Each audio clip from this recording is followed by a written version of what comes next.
Hi, good morning, everyone. Uh,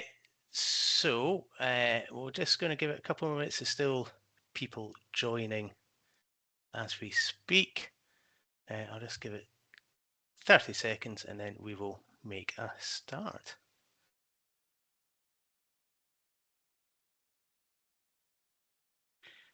All right, let's get going.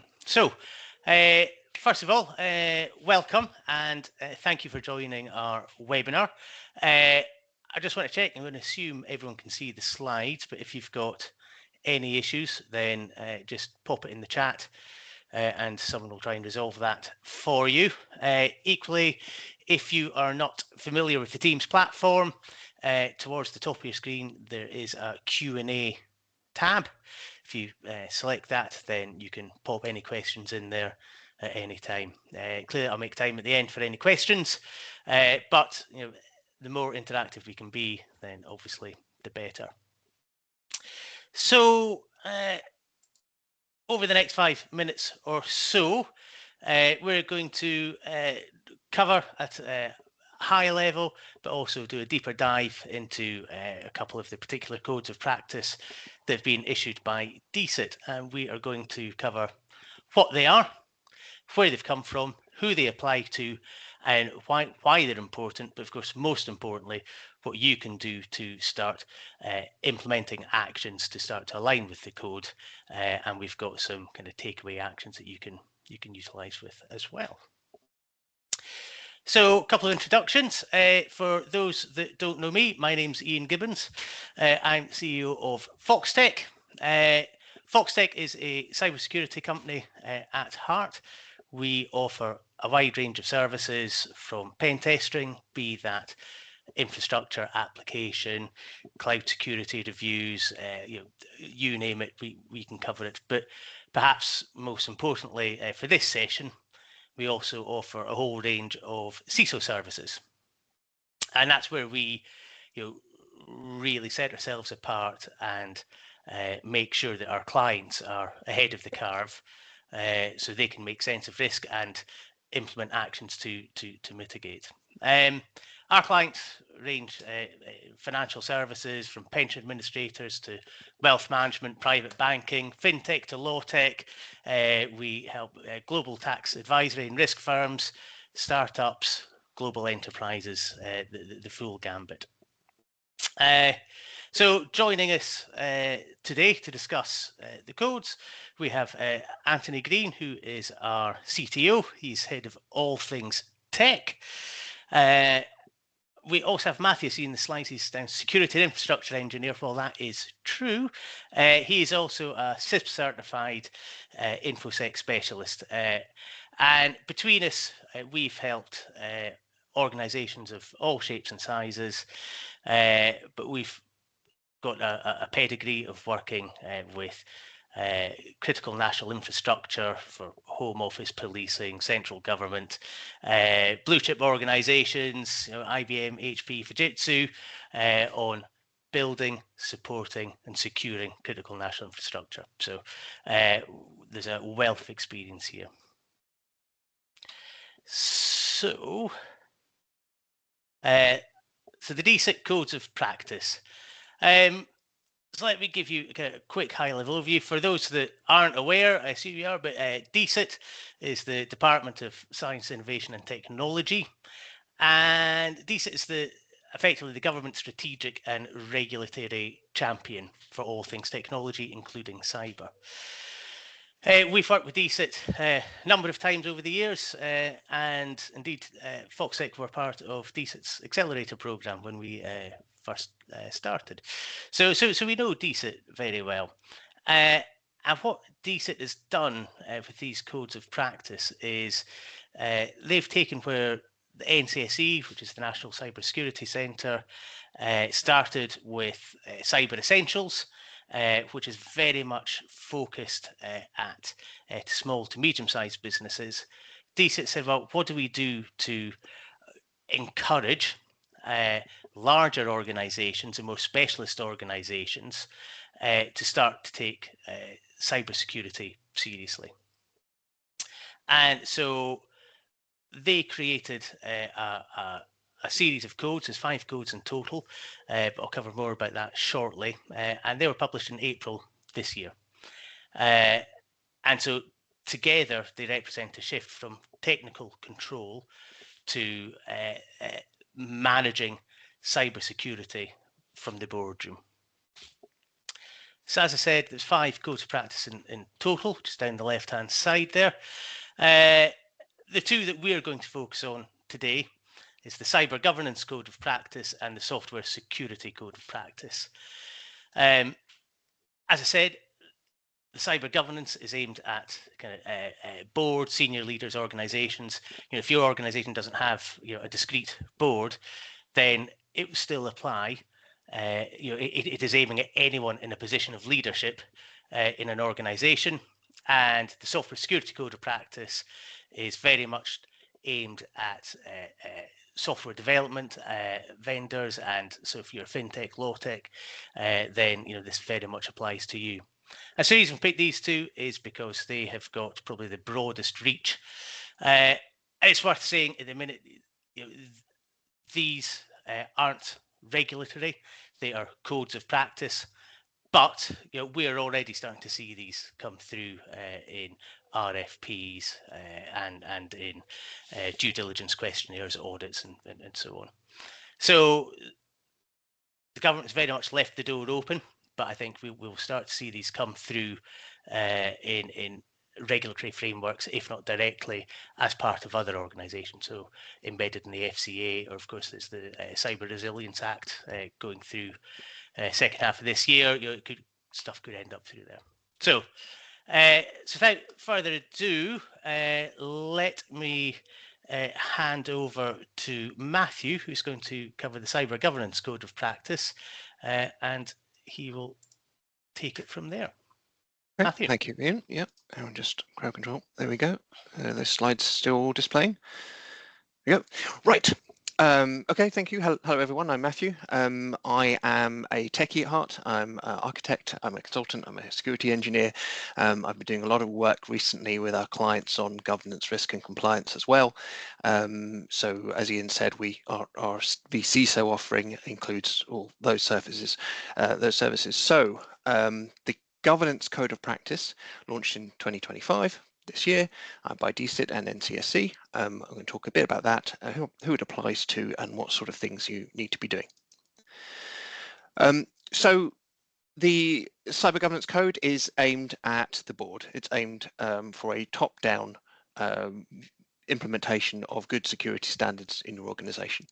It's mainly aimed at medium and large organizations, but it's valid for anyone, especially those in tech, so smaller tech companies. There's obviously been an uptick in AI companies, so a lot of companies should be looking at this, especially in the UK. And the question it answers is, what should I as a board member, what should I as a senior person within my organization be doing about cybersecurity? Next slide. So there's plenty of resources published on the NCSC and gov.uk websites. A call out for the NCSC site, it really is very good for free resources for looking at different cybersecurity themes, looking at policy settings, or even if you're a technical person like me and you want to figure out what encryption settings to use, there's lots of free and in-depth technical guides and non-technical guides on how to get cybersecurity right. So a good website to have in your back pocket if you want to look for things like that. So there are 3 bits of material supporting the code itself, what training, understanding why you should be doing these things, and a toolkit. So the sort of questions to ask as you go through the code of practice, to ask about whether you're hitting the right milestones and whether you're doing the right things. Risk. I would say that risk is probably at the heart of everything we do in cybersecurity. The risks of data loss, of data theft, of the lack of availability of IT systems, these are all the sorts of things you need to understand and deal with when you're coming up with a cybersecurity strategy and plan. But you can't really assess the risks without knowing what you're trying to protect, what sort of things those risks affect. So the first thing to do is to understand your assets. Assets can be physical, so laptops and servers, or networking kit. They could be intangible, virtual. They could be client data, employee data, source code, business strategy, or intellectual property. All of the things that you would consider to be important to protect in some way within your organization. And once you've got an idea of your assets, you look at the sort of risks that affect them. So you need a joined up approach here. So risk management should be part of your broader strategy within your organization. It's not just about IT risk, it's about risks generally. So a risk, for example, that ransomware stops you doing business needs that kind of board level visibility, that very broad level visibility. A very close example to that is Marks & Spencer this year. If you look at the recent cyber attack, that took them out for months. So that, as you can see, it's a thing that affects the company at a very high level, a very broad level.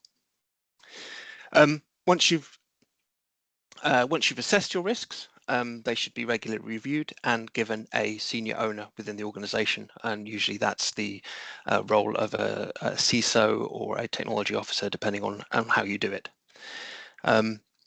Then you need to look at the risk appetite. So a risk appetite is how much risk is it okay to accept? And this can vary depending on the type of asset. So you might think that emails could be down for a day. Would you be able to tolerate that, or would that destroy your ability to function as a business? So the appetite for risk in each area depends on what sort of assets you're looking at and what sort of risks you are assessing. But you need to understand what appetite is right for you, and then that will affect what sort of mitigations, what sort of things you do to protect against those risks. Risk assessment and risk management is a very large area. There's lots of guidance out there. The NCSC's website has a risk management framework to look at those. We have done risk management workshops with our clients and have done it previously in the past. And the last thing I would say on risk management is it should influence how you choose your suppliers. So if you have a very low tolerance to risk in certain areas, you might want to choose a supplier that's more well known rather than a startup if you're not confident that they would manage the data that you're going to give them or do the thing that you ask them to do in the same way that you would in regards to how you think of the risk to your assets. So that's risk management. Strategy. So as I said previously, it's very important to integrate cybersecurity with the rest of your business. If there's a cybersecurity incident, it affects everything with what you're doing, depending on how broad it gets, how big it gets. It really is board level stuff. You also have legal and regulatory obligations. So are you meeting them with your cybersecurity strategy? UK GDPR is a big one. Is there cover for it? Have you assessed all the risks in line with GDPR? And the other important part of your strategy at the board level is, are you walking the walk or just talking the talk? So you could have a box ticking exercise every year where you go through a risk assessment but don't really gain assurance that you're doing anything about it. There's a kind of phrase within IT security of trust but verify. So your people could be doing their job, but you need to check that it's being done. You need to gain assurance that it's being done, and that means audits. So having an internal audit team or perhaps an external audit team come in and making sure you're doing what you say you do. ISO 27001, for example, is a good way of gaining that assurance, but it's not mandated by the government's framework at the moment anyway. And lastly is to properly fund your cyber capability. So cybersecurity is not just an IT issue. You need specialists in the field, both for technical implementation of products and for policy and compliance. So you'll have a better chance if you do that than trusting it to someone that's just trying their best with IT security. You need to make sure you've got the right people on board. Security is everyone's responsibility. It's a bit trite saying that because everyone says it and it's a bit overused, but it's absolutely true. People are often the weakest link in cybersecurity, as they either don't know or don't care enough about cybersecurity threats. But as a board member, as a senior leader within your organization, it's important to deliver here. And there's probably 4 things to deliver on. So make sure there are clear policies for everyone to stick to. Encourage an open and honest communication. Fear is often the enemy of security. So if people feel afraid to talk up or say when they see someone doing something wrong, or they themselves have done something wrong, that's a problem. People should be honest, and honest mistakes will happen. So that open communication path is very important. You need to train your employees yearly on what are the biggest threats to your business. We have found that bite-sized training works better. So employees get regular little reminders of what is most important for, like, phishing and security threats. That seems to work well. And you need to check that it's effective. So things like doing a phishing test, sending out emails to your organization, see who clicks on the links. Some people will always be a bit click happy, but it's reassuring when you see this, and when we do this quarter on quarter with our clients, and we see that number fall each time for people that are not clicking. It's always good to see it. There's always a few still there, but it's good to see a trend going downwards, and this is where you as a board could take reassurance that what you're doing is the right thing. The whole idea behind this principle, this people principle, is not to catch people out.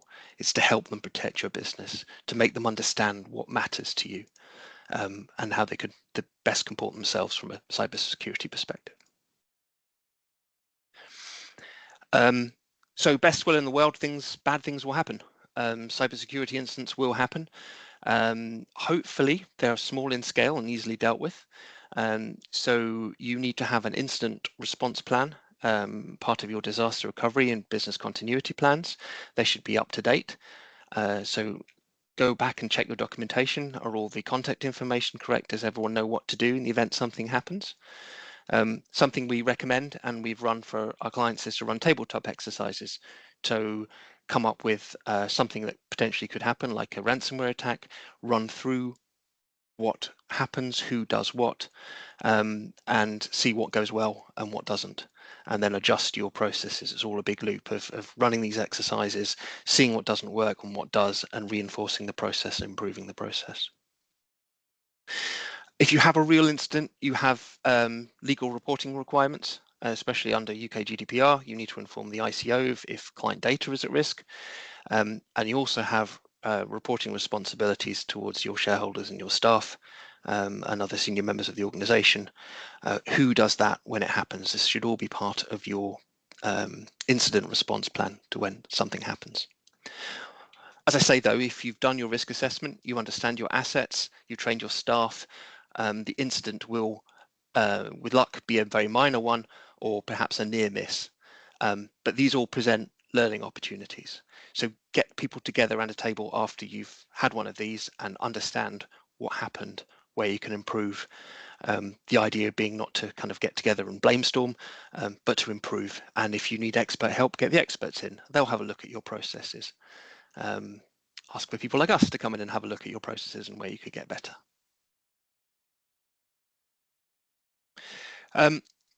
Assurance and oversight is about making sure you're doing the right things all the time. So someone within the organization needs to be ultimately responsible for cybersecurity. As I said, this is normally the CISO, but they can't act on their own.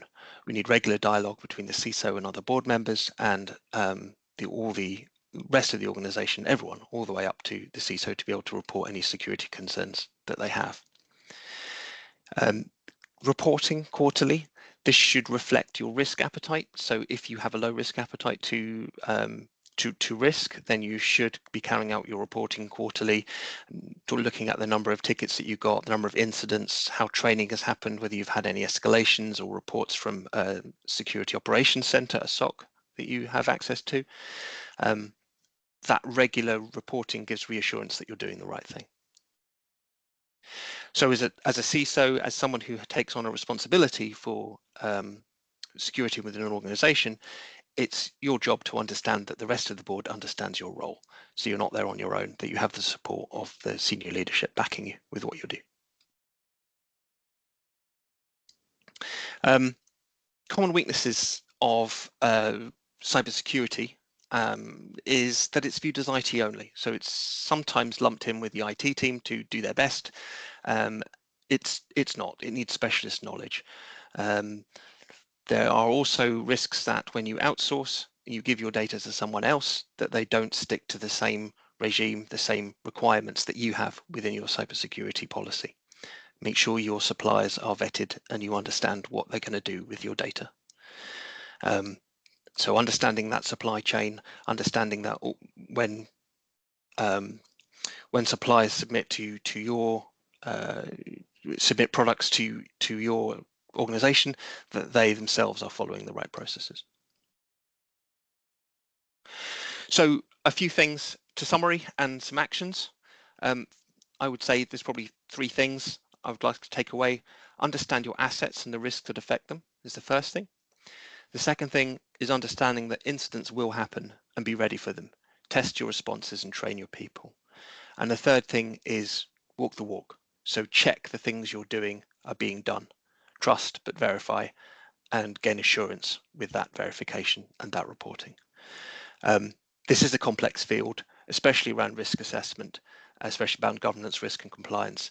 If you need help, ask for it. There are experts out there like us who will help you to develop your strategy and to carry out any implementation of anything you need to improve. So I think that's it from me. Any questions on any of that?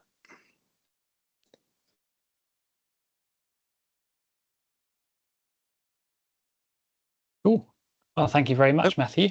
Okay. If you've got any questions that you think of as we're going through, then feel free to put them in the Q&A in Microsoft Teams. There's a little link at the top, and you can put them in there and we'll answer them at the end. We'll also open the microphones right at the end of the session if you would like to ask some questions right at the very end as well, at the closing. So there will be a chance later as well. So I'm going to take control. Thank you very much, Matthew.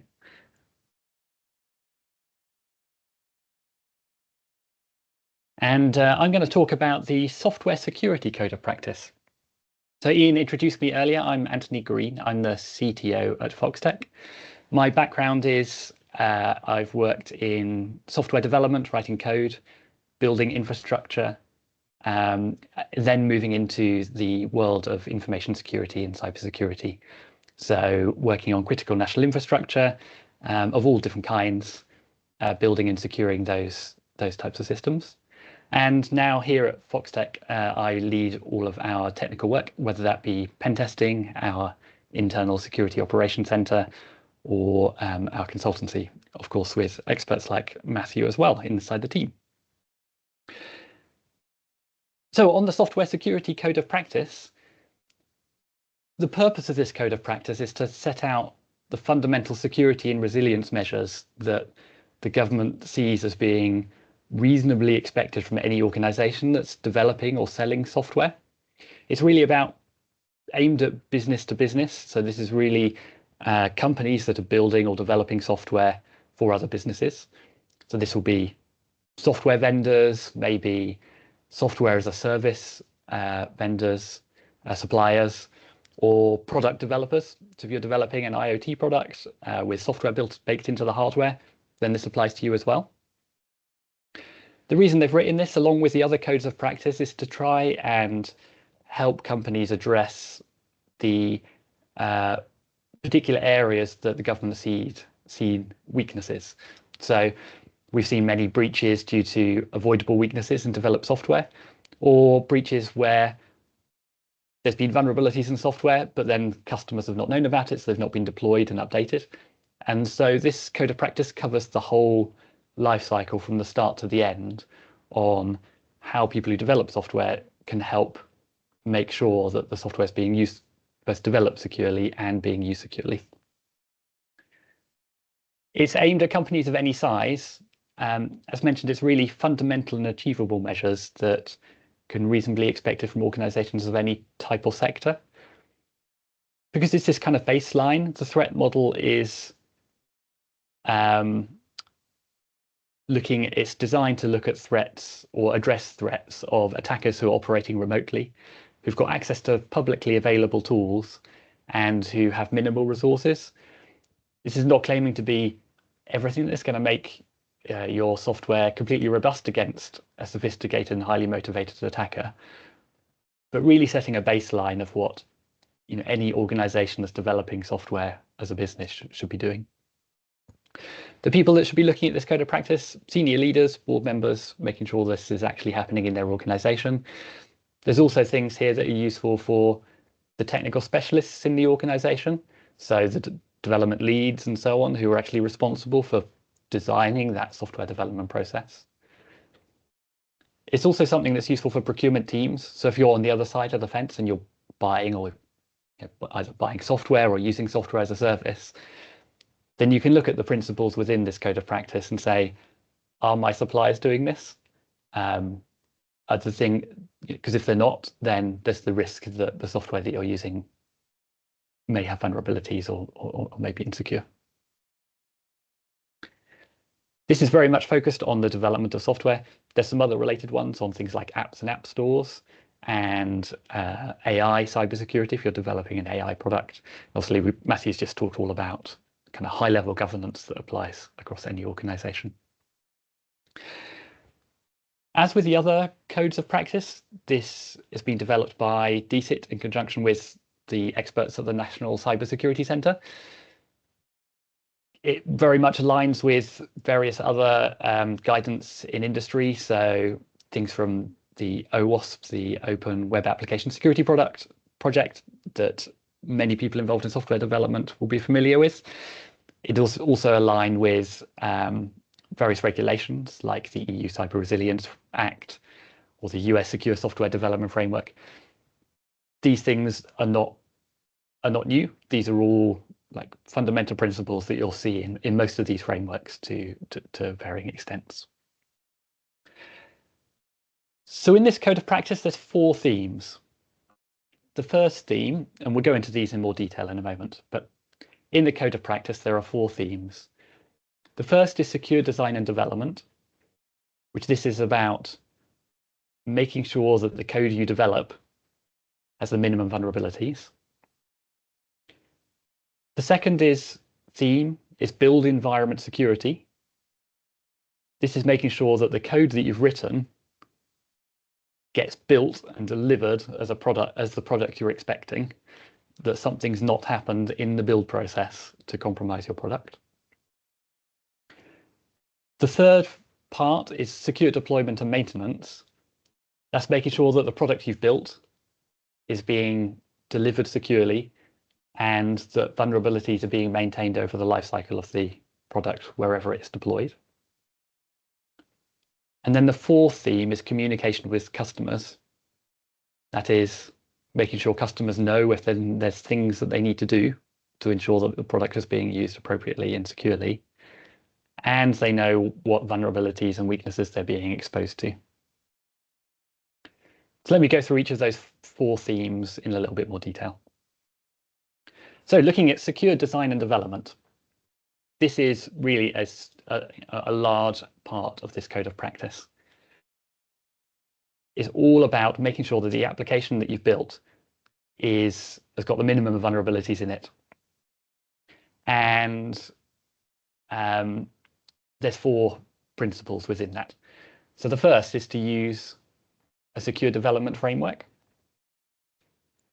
So in your development, you should have a recognized secure development framework, perhaps one from OWASP, say, or NIST, or one of many others. And this secure development framework should describe the governance and roles that you have in your organization and what the responsibilities are for developing the application securely. It should consider how source code is being managed, so your source code repository and configuration management approach. The second principle is assessing risks with third-party components. So within any application, you're typically going to be using a lot of libraries. You're going to be using a lot of platform components like web servers and so on. For the software you build and run to be secure, you need to be aware of all the vulnerabilities that are within those components that you're using. So you need to have a mechanism within your development process to track what libraries you are using and what vulnerabilities are present in those, and ensuring that you're managing those vulnerabilities and updating those libraries when necessary. It's also super important to be testing those libraries before deployment as well. And a great example of where this has gone wrong is or can go wrong. In 2018, there was a Node library that got published to the Node.js repositories, where is an open source library called Event Stream, and a new maintainer added some code into this commonly used open source project that would siphon when used within a particular application. So it would siphon Bitcoin keys out of the application and post them to the attacker. So this is an open source project. It's been used by lots of people.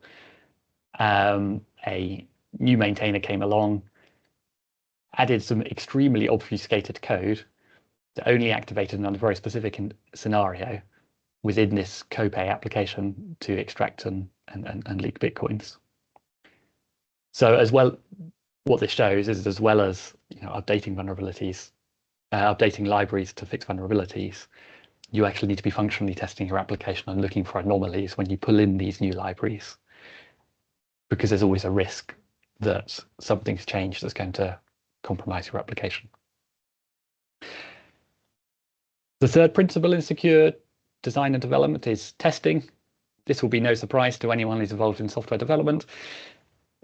Nothing ever works first time, but what people do often forget is that, as well as testing the functional parts of your application and making sure the app does what you want it to do, you also need to test that it's not doing the things you don't want it to do. So you need to be testing that there's not vulnerabilities, that people can't manipulate data they shouldn't be, that putting in, this is all the kind of top 10 OWASP attacks, in injecting code into fields, or editing the HTML page that's on the client and bypassing the controls inside the client to call APIs and edit data that way. And so you should have, as part of your test processes, mechanisms to verify those things can't happen. You should probably have static and dynamic analysis in your code pipeline, doing code review so that things that one developer doesn't see, so not one might. Your normal kind of unit testing and integration testing. And then there's always worthwhile having dedicated penetration testing. Automated tools can only go so far. You really need the human aspect to sometimes understand where something that you can do inside the application is actually a security risk. A great example of that is we're testing an application recently where the underlying APIs didn't have correct access control. An automated tool is not going to know that, right? It can see that it can update details of individual user accounts that it shouldn't be able to do, but an automated tool is not going to know that that's something that shouldn't be possible. But the human aspect through a human penetration test will pick up those types of design vulnerabilities. So that was testing.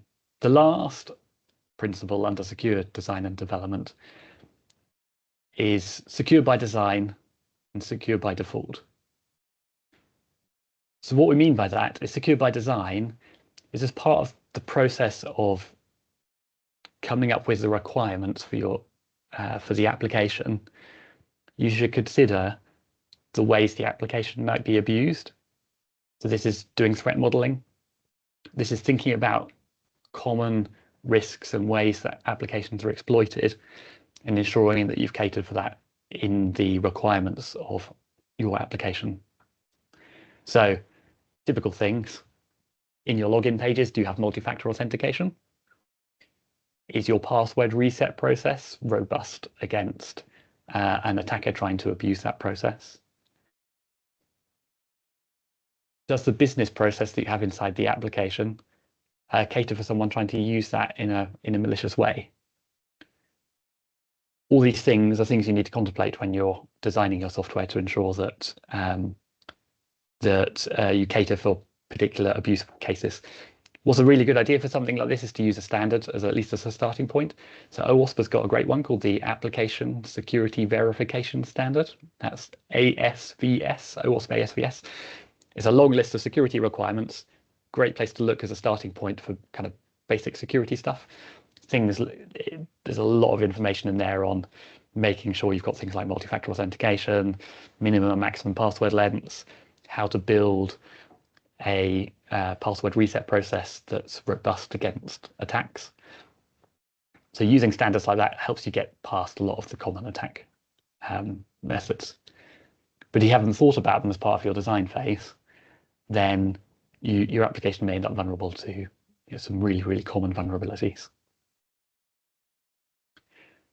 The second part is the by default. Ideally, your application should be built so that when people deploy and use them, they don't have to go out of their way to configure them in a way that's going to be secure. So a really great example of a very simple change that can massively improve security by changing the defaults in the application is home routers. 20 years ago, home routers would arrive. If your home router you use at home for your Wi-Fi and your internet will come with a default username and password that might be admin, and there'll be some instructions in the manual that say when you get it, you need to change the default, change the password to something that you know yourself. Of course, 50% of people don't change the password that came with the device. And some of these devices had their admin ports exposed to the internet. And so now you've got loads of routers exposed to the internet with a username and password that lots of people know. And off the back of that, various Iranian and pro-Russian attackers then created the Mirai botnet that logs into all of these internet-facing routers using the username and password that's publicly known and start using them as a botnet to go and exploit other people. These days, good routers, and from most UK ISPs, you'll find that this is the case. They come with a username and password, but now that password that comes is unique to your device and arrives on a sticker stuck to your router. That means now random people on the internet can't then make use of your router. And it's just a fantastic example of how really quite a simple change in the default settings of a device have massively improved the security just by not having a default password of admin and being something unique with a sticker on the box has made it significantly more secure. And so when you're building and developing and producing software, it's important to think about how are people going to use this in reality and make it so that out of the box, those settings are reasonable, secure, and encourage people to use it in a way that's robust.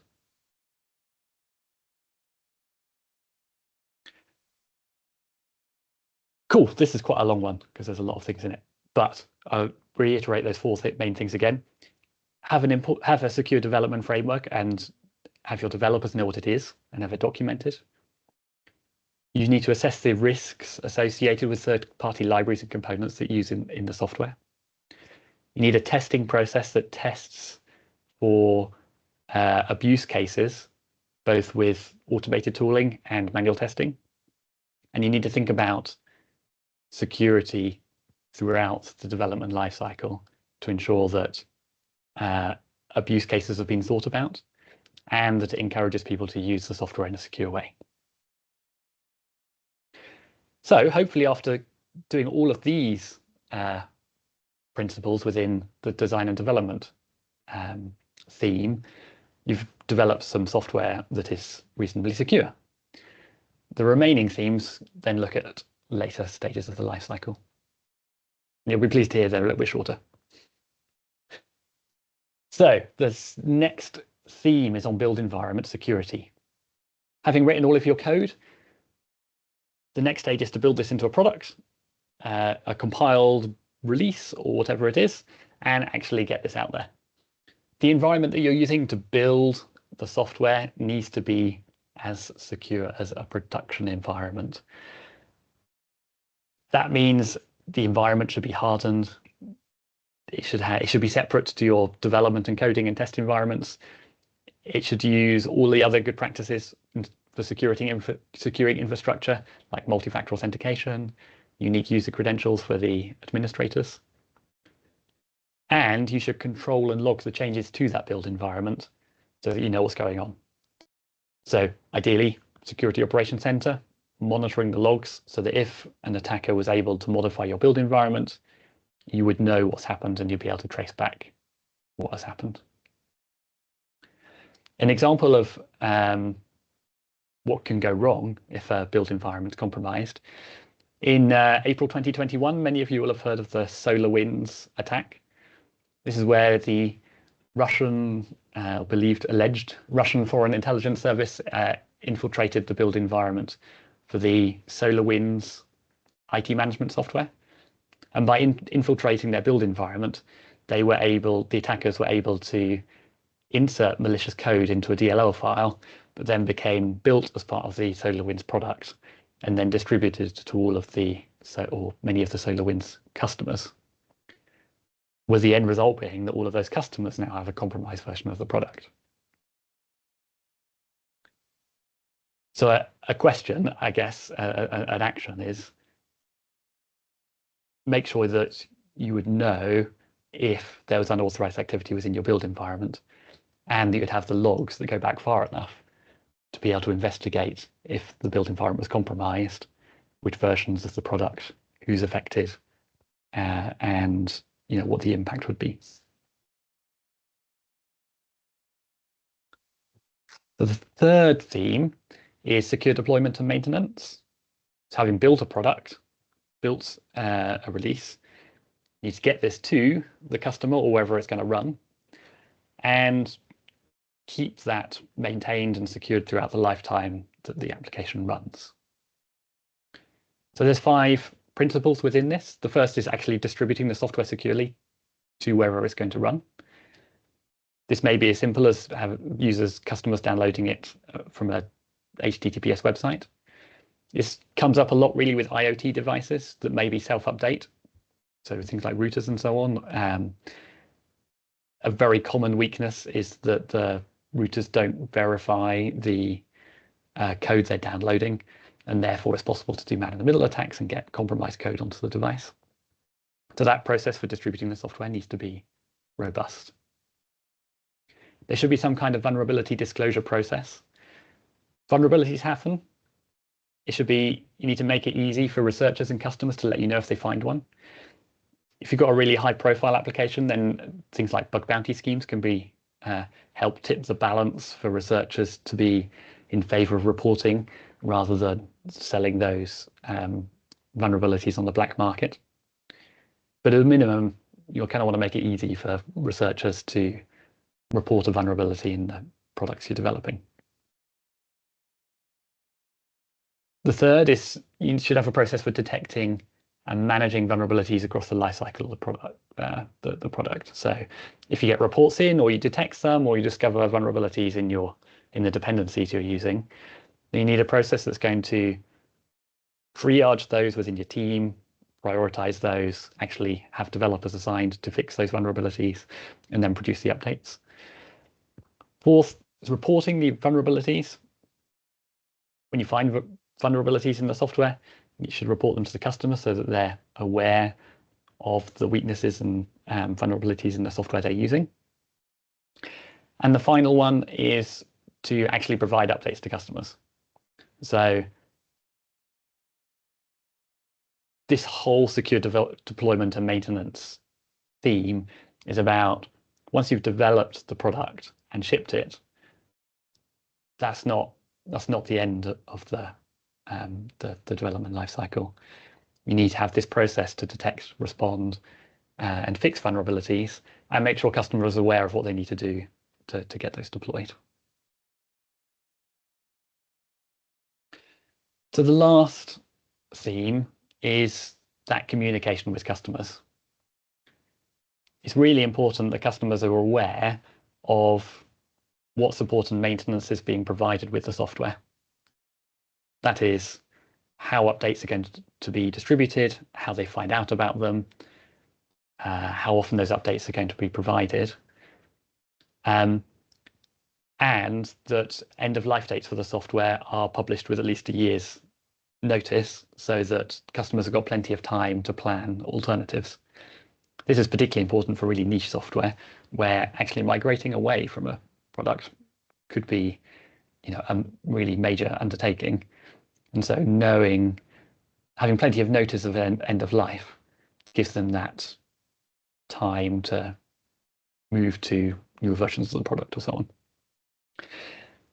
And then the last principle within this theme is making sure customers are aware of any significant incidents with the product you're developing, so that they can assess the impact within their own organization and what they should do about it.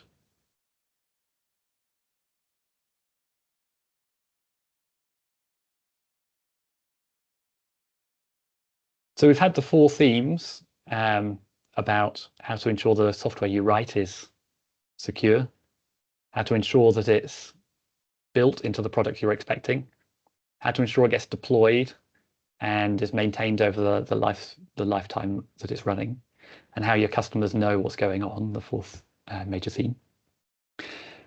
Some of the things that we see most often go wrong are development environments that are not secure.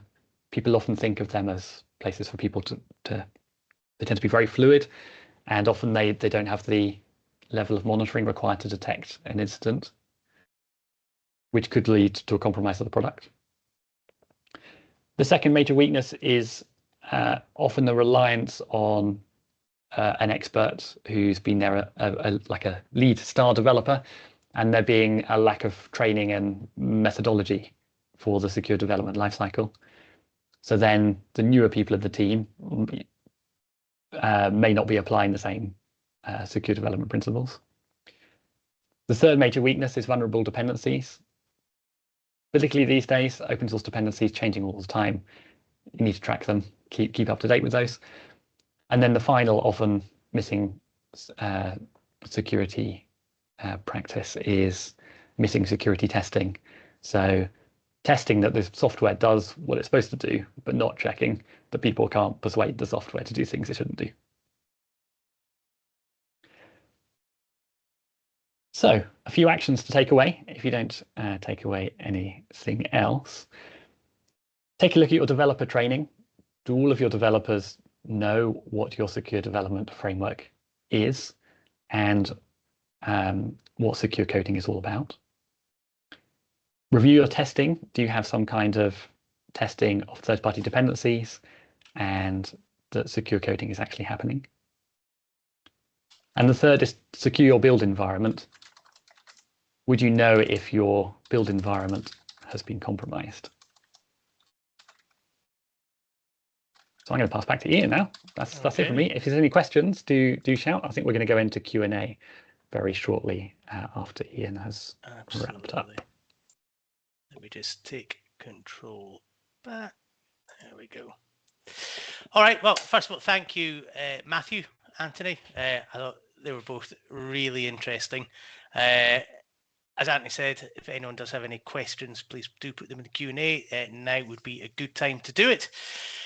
I think the overall takeaway for me is that the very clear intent from UK government about really stepping up its position and its posture on cybersecurity.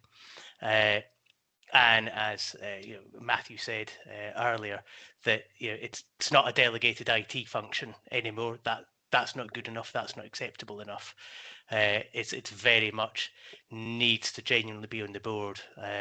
And certainly, one of the things that we see in the industry a lot is when you talk to senior leadership team, I said cybersecurity on the board, yes, but actually it was something that was mentioned 12 months ago on a checklist, and that's it. It's not actually taking accountability or responsibility. And I think the board needs to look at risk quantification to truly understand what the risk is, because of course it's not just any direct cost or threat, it's operational resilience, it is brand resilience. All these things have significant impact to the business. And of course, and to take some of Anthony's examples, is that it is about instilling trust, and by implementing these kind of controls, these kind of methodologies, as outlined in these codes, it signals to your clients, to your partners, to regulators that you're taking not just your security but their security seriously. And I think I mentioned at the start, I mean, we are already seeing in audits, RFPs, questions relating to are you aligning to, do you intend to, what is your position on, and covering lots of subjects that we've just covered just now.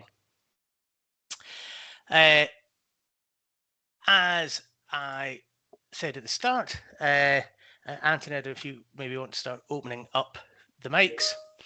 Yes, I think the microphone should be open if anyone wants to talk, but there's some questions in the chat. So maybe I'll make a start with those. Yeah, go for it. Giles, as you have got in there first, how do these codes fit in with Cyber Essentials? So Cyber Essentials is actually described by DSIT alongside the other codes. Cyber Essentials is very much a very specific set of more technical controls with more geared towards small and medium-sized businesses. That's very much aimed more at the particular technical controls that you should have in place.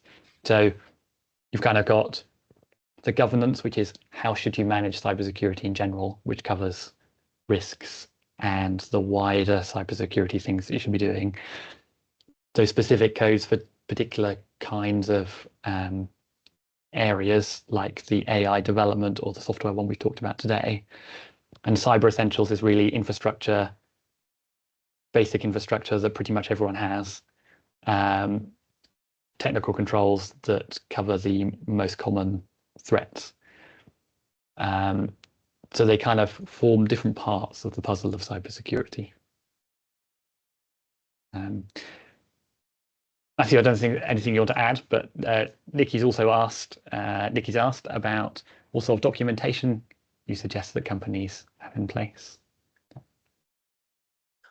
I think for the board level stuff, it's about having the very high level policies that talk about things like risk appetite, that talk about what the overall cybersecurity strategy is. So it doesn't talk about implementation, but it talks more about high level policy. And then those are then cascaded downwards so that they turn into procedures and technical implementations for products and services that you use to reinforce your security. So I would start at the top, get your overall security policy right. There's guidance on that. ISO 27001 has some very good guidance on what sort of policies you should have in place. And I think we've had a few other documentation regimes where they actually tell you. There's plenty of templates out there as well for the sort of documentation that you have, like access control policies and risk management policies. Start at the high level is what I'd say. Thank you, Matthew. Hannah's asked a couple of questions. Maybe Iain, you mentioned that this is appearing in various RFPs. Can you share more on what people are specifically asking? Absolutely. Well, so I've done one better. I've opened up an RFP from one of our clients who we're assisting them do their RFP. And here is specifically what was asked as an example. Describe how cyber risk is managed at a board level. Demonstrate alignment with recognised cyber governance frameworks. And then the other one related to some of the topics you were discussing, Anthony, is describe the use of third-party components and dependency management. And these are all things which these code of practices are looking to address. And in terms of balance with other obligations, well, I come back to risk quantification. Clearly, no company has, an endless supply of cash for anything, whether that is for sales and marketing or whether that's for IT and cybersecurity. And so with good risk quantification, it is understanding, so what are the threats, what kind of attacks or what kind of vulnerabilities could we expose ourselves to, and then what are the consequences of that, and then you can put a pound note against that. Then it is a risk-based approach of prioritizing those things and saying, well, okay, if we invest X, we mitigate Y. And so I guess my direct answer is risk quantification, but also you take lots of good proactive steps for good general cyber hygiene. So whatever that is, penetration testing, whether it's using a SOC, Anthony's mentioned a couple of times, but our SOC where we look after our customers, it really is finding that needle in a haystack, but also it helps ensure companies are staying aligned to various regulatory and compliance requirements. So, and I think that's a great point, Ian, which is something that we start to see is these things overlap with each other. So if we take things like GDPR, which of course everyone was paying a lot of attention to a few years ago when that first came out, there's things on IT security in there. And what you'll start to see is that the more guidance there is published like this from government, central government, on these are the things we expect you to have in place for cybersecurity in general. If you have a breach, because breaches happen,